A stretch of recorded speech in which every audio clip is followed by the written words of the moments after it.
There are going to be some altercations in the stands we never see because someone is going to boo Tom Brady. Brady, going back to Foxboro, said today everything was handled the right way in his exit from New England. This is him handling those questions the right way this week. Belichick has done the same. I was listening. There was a national radio show yesterday discussing if we would see Brady booed or cheered as he took the field. I'm like, this is a topic?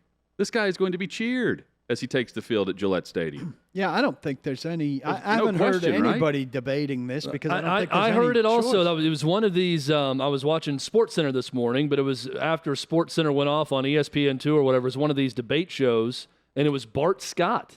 Oh. And Bart Scott was talking. First off, he was talking about the awkward exchange coming from Bill Belichick and Tom Brady and what will happen after the game. Will they look for each other? Will Belichick do his normal drive-by handshake? Is he going to run straight to, will Brady run straight to the locker room? How's it going to happen? That part of it's interesting. But then he talked about this divide in the stands and how many people are going to boo. And acted like it's going to be half and half. I don't see that. Half the stadium will boo and half will cheer. I don't see that at all. Now, there's going to be, in every, you put a bunch of people in any place, and there's going to be contrarians. So there are going to be some altercations in the stands we never see because someone is going to boo Tom Brady and, some guy from New Hampshire is going to turn around and punch him or tell him to show some respect. There's going to be a lot of that going on in the stands, but it's not going to be, 3 to 5% of the crowd will boo and boo loud if they do, but it's going to be overwhelming eruption of cheers for Tom Brady, particularly at introductions. I mean, during the game, some people might be pissed off at the Patriots not effectively defending him. Well, this is one of the few, and I brought this up before, and we didn't spend a ton of time on it with Julio Jones, but he's a great example. If Julio Jones can't leave a franchise and fans respect what he did, and eventually they will, right? But the topics in Atlanta are this guy's a bum. He wasn't practicing. He's hurt all the time. Yeah, get rid of him, right? And that was the opposite effect on any team that would have been trading for Julio, but especially here. This was an all-in move for the Tennessee Titans.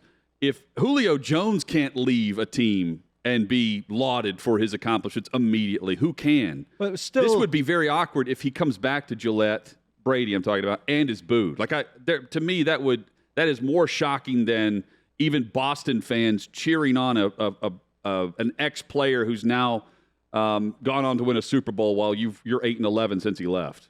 Yeah, and the Julio Jones thing is still different because it was a trade that's forced, right? As opposed to but he wanted out, right? He went on national TV. The thing is, in New England, everybody knew it was coming because he negotiated no franchise tag in the end. So his last season, they weren't doing the rocking chair tour like you see in baseball, like Mariano Rivera did.